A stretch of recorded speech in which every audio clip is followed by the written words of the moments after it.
चुनावी रण क्षेत्र में कूच की तैयारी। नमस्कार, लोकमंच न्यूज देख रहे हैं आप। मैं हूं आपके साथ सुरभि राजपूत। यूपी के अंदर 2022 में विधानसभा चुनाव होना है। इसी कड़ी में बहुजन समाज पार्टी की मुखिया यानी कि मायावती ने बीजेपी सरकार पर जमकर हमला किया है। उन्होंने कहा है कि अगले विधानसभा चुनाव में ब्राह्मण बीजेपी को वोट नहीं करेंगे। उनका दावा है कि पार्टी में महासचिव सतीश मिश्रा की अगुवाई में 23 जुलाई से अयोध्या से हम एक अभियान शुरू भी करने जा रहे हैं। इसके जरिए हम ब्राह्मणों को जोड़ेंगे। यही नहीं, बीएसपी सुप्रीमो ने यह भी कहा है कि हम ब्राह्मणों को विश्वास दिलाएंगे कि उनका हित बीएसपी के साथ सुरक्षित है। तो दूसरी तरफ भाजपा और संघ की एक बड़ी बैठक भी हुई है। बैठक में संघ और भारतीय जनता पार्टी के बड़े नेता शामिल हैं। इस दौरान यूपी चुनाव के दौरान संघ और सरकार के बीच तालमेल को लेकर चर्चा भी अब जोरों से है। तो यूपी के अंदर 2022 में विधानसभा चुनाव की तैयारियों में सभी पार्टियां अपने दमखम के साथ जुट गई है। आज बसपा सुप्रीमो मायावती ने प्रेस कॉन्फ्रेंस की। प्रेस कॉन्फ्रेंस के दौरान उन्होंने ब्राह्मण समुदाय को लेकर तमाम बातों का जिक्र किया और इसी पर बातचीत करने के लिए हमारे साथ यूपी के अलग अलग जिलों से संवाददाता जुड़ गए हैं। उनसे बातचीत करने की कोशिश करते हैं। सोनू मेरठ से लाइव जुड़े हैं, इकबाल अंसारी अमरोहा से जुड़ गए हैं और आसिफ बेग यूपी के ब्यूरो चीफ। सबसे पहले आसिफ के पास चलते हैं। आसिफ, 2022 में विधानसभा चुनाव, लेकिन उससे पहले ही, क्योंकि जिस तरीके से आज मायावती के बोल सामने आए, उन्होंने कहा है कि ब्राह्मणों का जो हित है वो बसपा यानी कि बहुजन समाज पार्टी के साथ है, तो क्या अनुमान इससे लगाया जाए, क्या कहा जाए इसे? आसिफ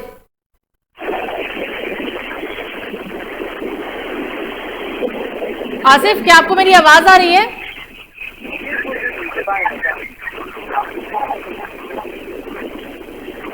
आसिफ, आप मुझे सुन पा रहे हैं? आवाज आ रही है आपको मेरी? आसिफ, आपकी आवाज बहुत धीरे आ रही है। आप सवाल आपने सुना या मैं एक बार दोबारा से दोहराऊं? आसिफ, सवाल यही है क्योंकि जिस तरीके से यूपी के अंदर 2022 का विधानसभा चुनाव है और आज बसपा सुप्रीमो की प्रेस कॉन्फ्रेंस थी और उन्होंने ब्राह्मण समाज को लेकर कहा है कि ब्राह्मण समाज का जो हित है वो बसपा के साथ जुड़ा है। क्या मतलब है, क्या अर्थ है इसका? ये सुरभि बता दूं कि आज रविवार का दिन 2022 की चुनावी तैयारियों को लेकर काफी काम रहा। एक तरफ ब्राह्मण कार्ड के नाम, तो दूसरी तरफ आरएसएस की बैठक भी चल रही है। आरएसएस बैठक में डिप्टी सीएम योगी आदित्यनाथ समेत भी शामिल हुए हैं और बात की मायावती की कॉन्फ्रेंस की मायावती ने प्रेस कॉन्फ्रेंस में साफ तौर पर संदेश दिया कि जो ब्राह्मण वोटों जीता हुआ है बसपा पार्टी से उसको रिझाने के लिए जो है उन्होंने एक बड़ा दांव खेला है। दांव में उन्होंने कई लुभावने जो है बातें कही और ब्राह्मण वोटों को रिझाने के लिए उन्होंने साफ तौर पर कहा बसपा शासन काल में ही ब्राह्मण हित सुरक्षित था, इसलिए ब्राह्मण को बसपा में शामिल हो जाना चाहिए।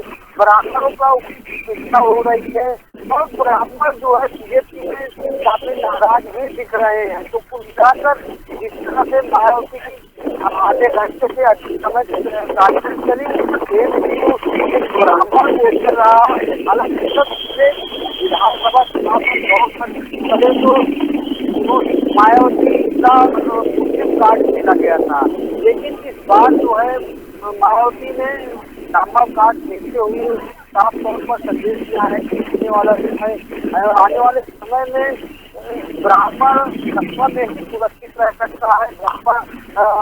उन्होंने कई ऐसे उदाहरण भी दिए बसपा सुप्रीमो मायावती ने, जिस तरह दलित जो है बसपा से लगाव रहता है, लुभावने वालों के पार्टी की तरफ रुख नहीं करता।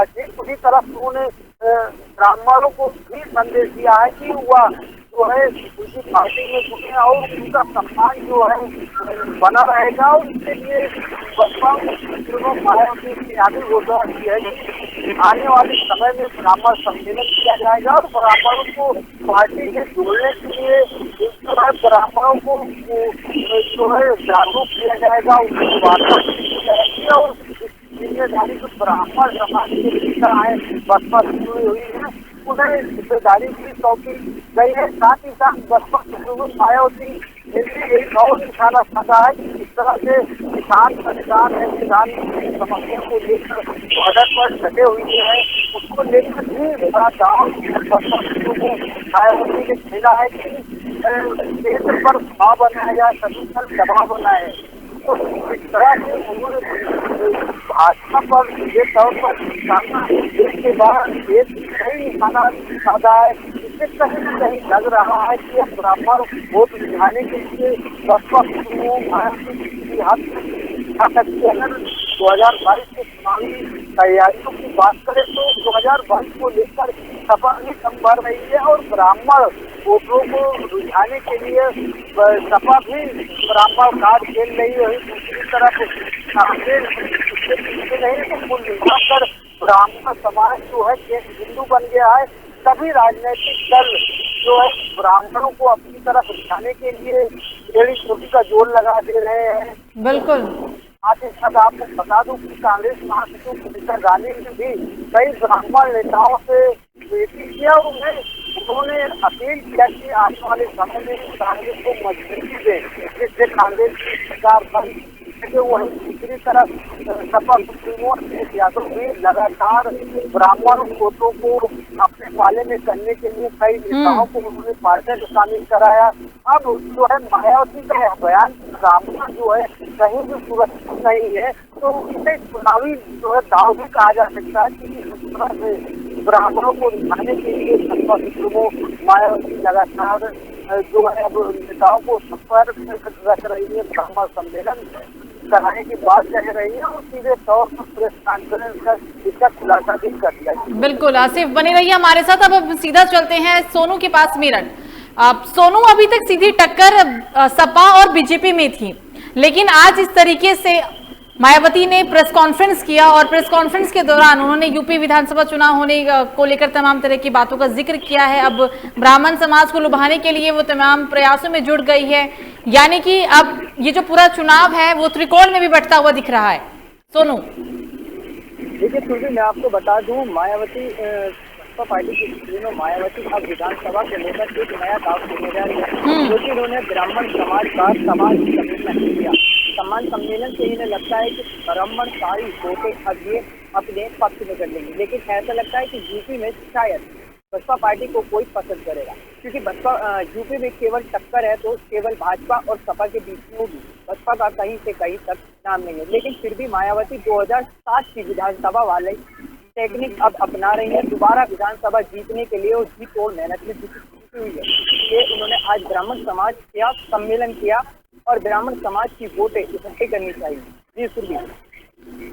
बिल्कुल सोनू, आपने कहा कि सीधी टक्कर है समाजवादी पार्टी में और बीजेपी में, लेकिन इससे पहले क्योंकि प्रियंका गांधी का भी 3 दिवसीय दौरा था यूपी का, इस दौरान वो असदुद्दीन ओवैसी से भी मिली हैं, एआईएम के जो प्रमुख हैं उनसे भी बातचीत हुई है। ये पूरा चुनाव का समीकरण आखिर कहाँ बढ़ता हुआ दिख रहा है कि ये इस जो विधानसभा चुनाव होना है इसमें क्या निकल कर सामने आएगा? बीजेपी सत्ता में बनी रहेगी या फिर समाजवादी पार्टी की हवा आएगी? देखिए सुबह मैंने आपको बताया कि यहाँ यूपी में जो टक्कर दिख रही है वो केवल भाजपा और सपा पार्टी में दिख रही है। तो जहाँ तक की उम्मीद है सपा पार्टी के साथ सभी ये पार्टियां गठबंधन करके नजर आएंगी। और बात रही एआईएमयू की, तो ये तो बीजेपी की पार्टी कहलाई जाती, शुरू से बीजेपी की पार्टी कहलाई जाती है। लोगों का कहना है कि ये केवल बीजेपी की एक चाल है और बीजेपी पार्टी इसको यूपी में उतार कर सपा की वोटें काटने का काम कर रही है। बिल्कुल सोनू, बने रहिए। अब हम सीधा चलते हैं इकबाल के पास।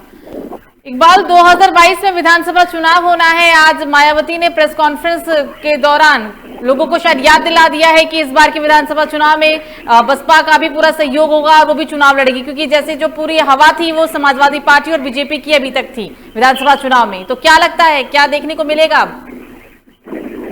जी सुरभि, मैं आपको बता दूं कि उत्तर प्रदेश में 2022 का विधानसभा चुनाव आने वाला है और अभी तक जो टक्कर मानी जा रही थी वो समाजवादी भारतीय जनता पार्टी के बीच मानी जा रही थी, लेकिन आज की बसपा पार्टी की सुप्रीमो मायावती की प्रेस कॉन्फ्रेंस करने के बाद और 23 जुलाई से ब्राह्मण सम्मान इनका चलने वाला है, सम्मेलन चलने वाला है, इसको देखते गए ऐसा लग रहा है कि अब उत्तर प्रदेश में ये चुनाव है त्रिकोणीय होता दिखाई दे रहा है, क्योंकि एक तरफ बहुजन समाज पार्टी बसपा भी अपना दमखम दिखाने में लगी हुई है, उधर समाजवादी पार्टी भी अपना दमखम दिखाने में लगी हुई है, उधर बीजेपी जो है वो सत्ता में है, तो सत्ता का भी कहीं ना कहीं बेनिफिट मिलता है, फायदा मिलता है, जनता जुड़ी हुई होती है।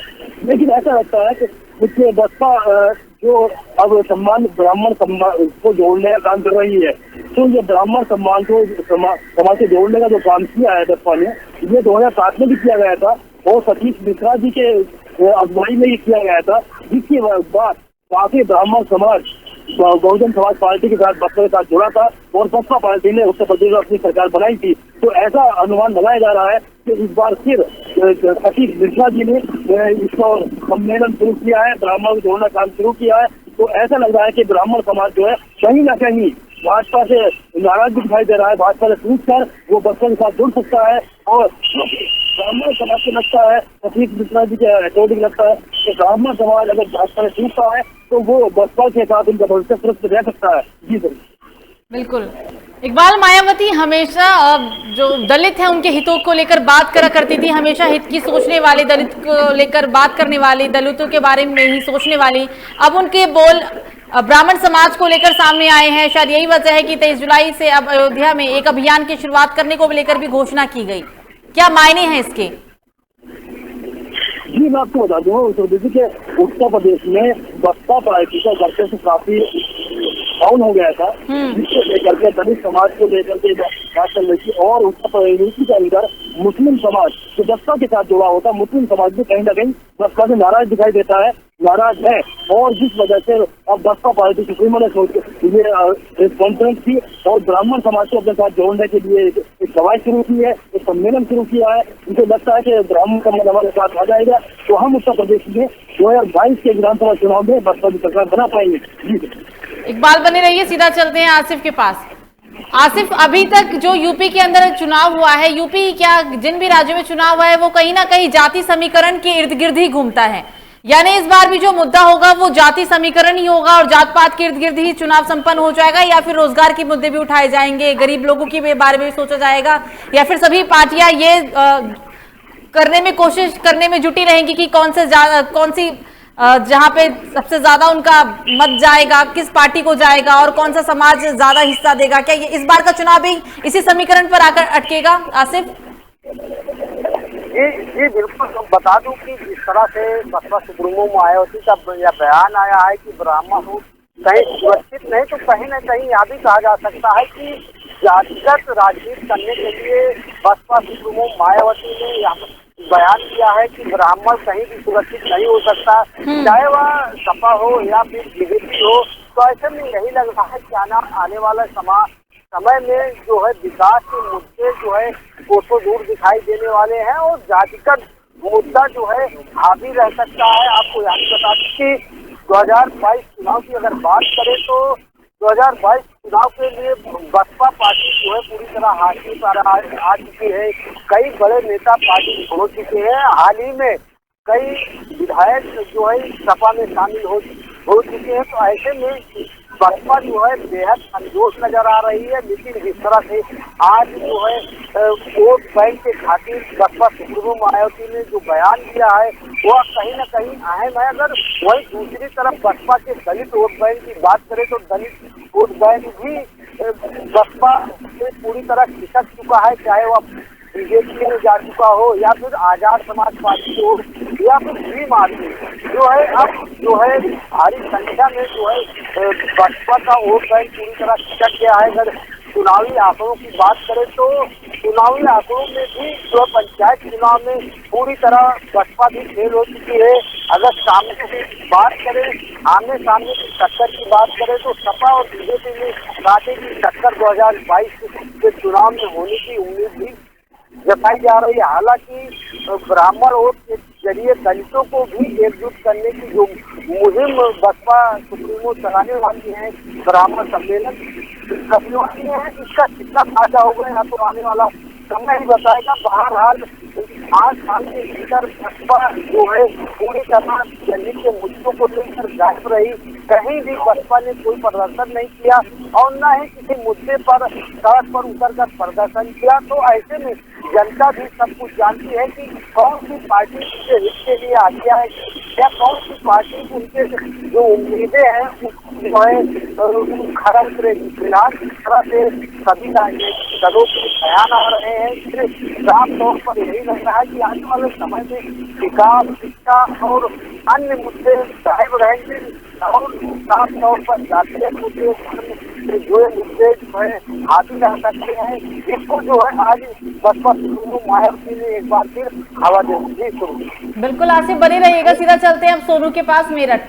सोनू, ये तो पार्टियों की तैयारी है कि हर पार्टी के पास अपनी अपनी रणनीति है कि किस मुद्दे पे हमें चुनाव लड़ना है, कौन सी बातों को रखना है, लेकिन जनता क्या सोचती है?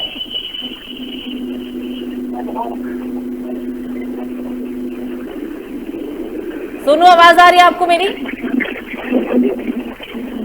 सोनू, सभी पार्टियों की तैयारी है, पार्टी अपनी तरफ से रणनीति तैयार कर रही है, लेकिन सबसे जो मेन चीज है वो जनता की क्या सोच है, क्योंकि आप लगातार जीरो ग्राउंड रिपोर्टिंग कर रहे हैं, तो ऐसे में जनता की क्या राय है? जनता से आपकी बातचीत हुई हो, क्या जानने के बारे में आपने कोशिश किया उनसे, वो बताएं। सुरभि, देखिए सुरभि, मैंने आपको अभी पहले भी बताया था और मैं फिर बता रहा हूँ कि जनता की जो राय है, जनता इस बार दोबारा अखिलेश यादव को मुख्यमंत्री के रूप में देखना चाहती है। सभी जनता के भाजपा सरकार ने जिस तरीके से बेरोजगारी शहर देश में लाके खड़ी कर दी है और महंगाई की ने तो कमर तोड़ दी है जनता की, तो जनता अब चाहती है कि दोबारा एक बार सपा सरकार दोबारा देश में आए और अखिलेश यादव दोबारा मुख्यमंत्री के रूप में जनता अब उन्हें दोबारा देखना चाहती है। जी सुरभि, मतलब मेरठ में जो पूरी हवा है वो समाजवादी पार्टी की है। युवाओं से आपकी बात हुई हो, युवा क्या सोचते हैं, युवा क्या कहते हैं? देखिए सुरभि, युवाओं का साफ कहना है जो सरकार हमें रोजगार देगी वोट हमारी उसी को ही जाएगी। तो जहां तक की उम्मीद है कि अखिलेश यादव ने अभी वादा किया है हाल फिलहाल में कि अगर मेरी सत्ता बनती है और मेरी सरकार आती है तो मैं 10 लाख बेरोजगारों लोगों को रोजगार दूंगा। तो इसको देखते हुए सभी युवाओं का मन भी इस बार अखिलेश यादव पर ही है। बिल्कुल, सोनू बने रहिए। सीधा चलते हैं अब हम अमरोहा इकबाल के पास। इकबाल, आज संघ और भाजपा की बैठक थी, समन्वय बैठक। मायावती जो कहती हैं कि ब्राह्मण समुदाय हम उनके हित के लिए बात करेंगे, हम उनके हित के बारे में सोच रहे हैं। समाजवादी पार्टी के जो मुखिया हैं वो लगातार बेरोजगारी को लेकर मांग उठा रहे हैं। समाजवादी पार्टी के कार्यकर्ता यूपी के अलग अलग जिलों में बेरोजगारी को लेकर बातें कर रहे हैं, रोजगार, महंगाई, तमाम ऐसे मुद्दे हैं। क्या होगा यूपी विधानसभा चुनाव का समीकरण, या इन्हीं मुद्दों के इर्द गिर्द इस बार का विधानसभा चुनाव होगा? जी सुरभि, मैं आपको बता दूं कि विधानसभा में जो होगा वो इन्हीं मुद्दों को लेकर के चुनाव लड़ा जाएगा। सभी पार्टियां इन्हीं बेरोजगारी के, महंगाई को लेकर के चुनाव लड़ेंगी। लेकिन इसमें जो ब्राह्मण समाज को जोड़ने का काम बसपा पार्टी ने शुरू किया है, तो ब्राह्मण समाज वो समाज है जो पहले कांग्रेस के साथ में हुआ करता था, उसके बाद ये बसपा के साथ भी जोड़ा, अब भाजपा के साथ जोड़ा, और तो फिलहाल ये ब्राह्मण समाज अब भाजपा के साथ में है। लेकिन ऐसा लगता है कि ये ब्राह्मण समाज बसपा के साथ नहीं जुड़ पाएगा। 2007 में एक बार जुड़ा था, जो सतीश मिश्रा जी ने समाज शुरू की थी, सम्मेलन शुरू किया था, तो बसपा के साथ जुड़ा था और उत्तर प्रदेश में बसपा की सरकार बनी थी। लेकिन इस बार बसपा के साथ जोड़ता हुआ नहीं दिखाई दे रहा है। तो विधानसभा 22 का चुनाव होना है, तो इन्हीं और महंगाई को लेकर होना है, युवा परेशान है, रोजगार है, और युवाओं की मांग है कि हम अखिलेश यादव को मुख्यमंत्री रूप में देखना चाहते हैं। क्योंकि समाजवादी की सरकार में जो जनता का अनुमान है, जनता का जो कहना है, तो समाजवादी की सरकार में रोजगार था, अब भारतीय जनता पार्टी की सरकार में महंगाई चरम सीमा पहुंच गई है, उधर रोजगार खत्म है। तो भाजपा ने जो है रोजगार छीनने का काम किया है, क्योंकि रोजगार देने का काम नहीं किया, तो रोजगार छीनने का काम किया। तो इस वजह से जनता कहीं ना कहीं नाराज दिखाई देती है। अब देखना होगा 2022 के चुनाव में किसके सर पर चेहरा बनता है। बिल्कुल इकबाल, सोनू कहते हैं मेरठ से हमारे साथ वो जुड़े हुए हैं, वो कहते हैं कि मेरठ के अंदर समाजवादी पार्टी को लोग पसंद कर रहे हैं, लोग चाहते हैं कि समाजवादी पार्टी की सरकार बने। अमरोहा की जनता क्या चाह रही है? अगर आपकी बात हुई हो जनता से, क्या उनकी राय है, क्या सोचती है जनता? अमरोहा की जनता की बात की जाए तो अमरोहा की जनता अभी इस बारे में पूरा साइलेंट है। अभी कहीं ना कहीं सभी जबान में ये तो कहती है जनता कि भारतीय जनता पार्टी की सरकार में बहुत परेशान है, सभी लोग परेशान है, युवाओं को रोजगार नहीं मिला है, महंगा चरम सीमा पर है उधर। लेकिन अभी दबी जुबान में ही ये बात की जाती है कि खुलकर जनता इस बारे में कोई भी अनुमान नहीं लगाया जा सकता है, क्योंकि ये जनता का जो अनुमान लगता है वो चुनाव के समय लगता है, और अभी जनता पूरा साइलेंट है। अभी इस बारे में जनता कुछ भी बताने को तैयार नहीं है। जी बिल्कुल, एक बार बने रहिए। आसिफ के पास सीधा चलते हैं। आसिफ, क्या लगता है यूपी में वापस एक बार बीजेपी पार्टी सत्ता में सत्ता में बनी रहेगी?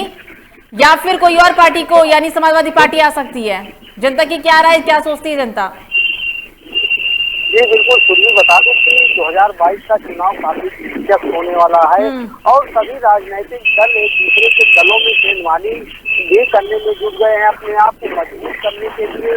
सपा ने बसपा ने कई विधायकों को पार्टी में शामिल किया, वहीं दूसरी तरफ बीजेपी भी जो है 10वीं स्तर पर पूरी तरह काम कर रही है। इसके लिए लगातार संघ और विदेशी नेताओं की लगातार बैठक भी जारी है।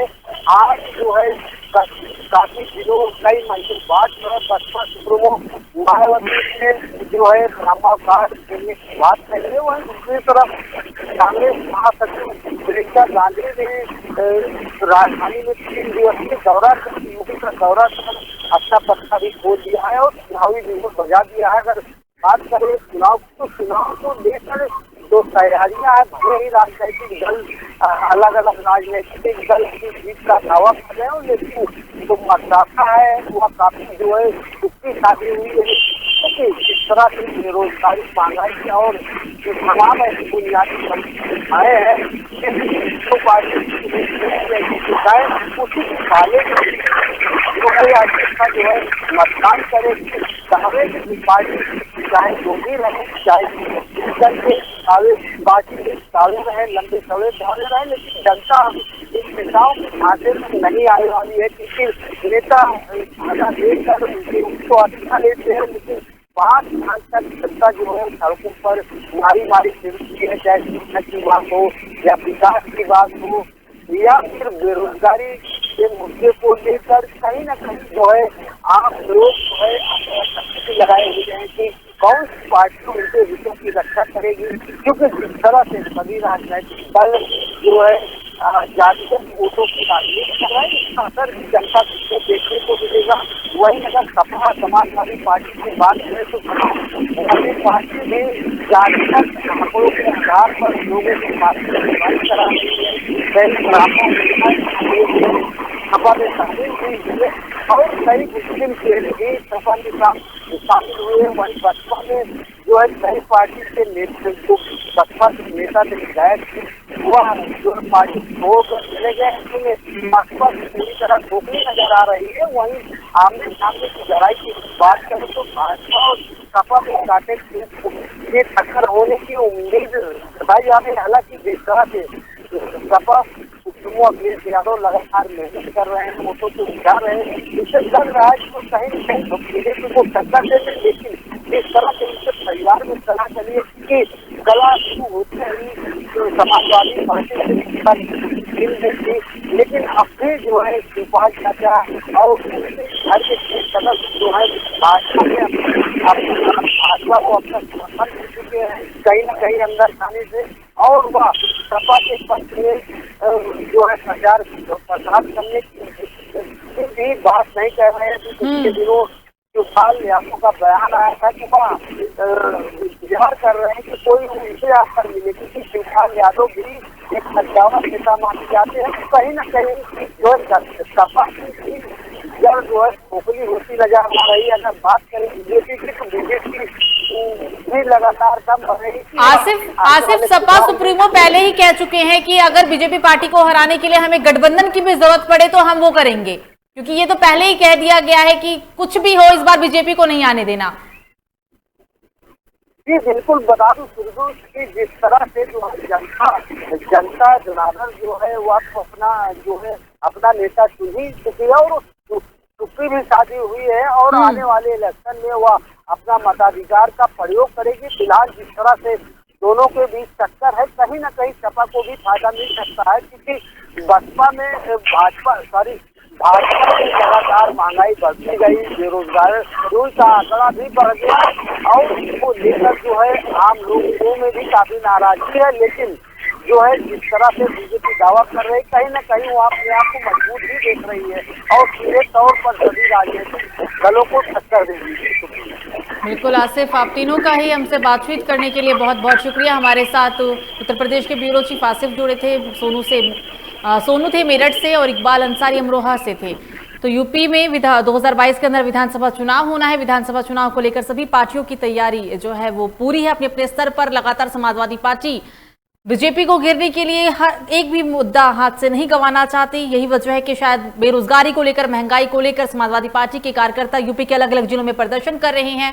लेकिन इस सब के बीच क्योंकि जो सीधी टक्कर थी वो कहीं ना कहीं अभी तक समाजवादी पार्टी और भाजपा में थी, लेकिन आज बहुजन समाज पार्टी की मुखिया यानी कि मायावती ने बीजेपी सरकार पर जमकर हमला बोला है। प्रेस कॉन्फ्रेंस के दौरान उन्होंने ब्राह्मण बीजेपी को वोट नहीं करने की बात कही है। उनका कहना है कि इस बार जो ब्राह्मण समाज है वो बीजेपी को वोट ना करे। पार्टी के महासचिव सतीश मिश्रा की अगुवाई में 23 जुलाई से अयोध्या में एक अभियान की शुरुआत की जा रही है, यानी कि जो सभी पार्टियां लगातार आरोप लगाती थी कि राम के नाम पर वोट लिया जाता है, राम के नाम पर यूपी के अंदर सरकार बनाई गई, अब वही राम के नाम पर यूपी में बसपा सुप्रीमो किला फतेह करने की तैयारी में जुट गई है। फिलहाल अभी के लिए मुझे दीजिए इजाजत। लोकमंच न्यूज पर खबरों का सिलसिला जारी रहेगा। नमस्ते।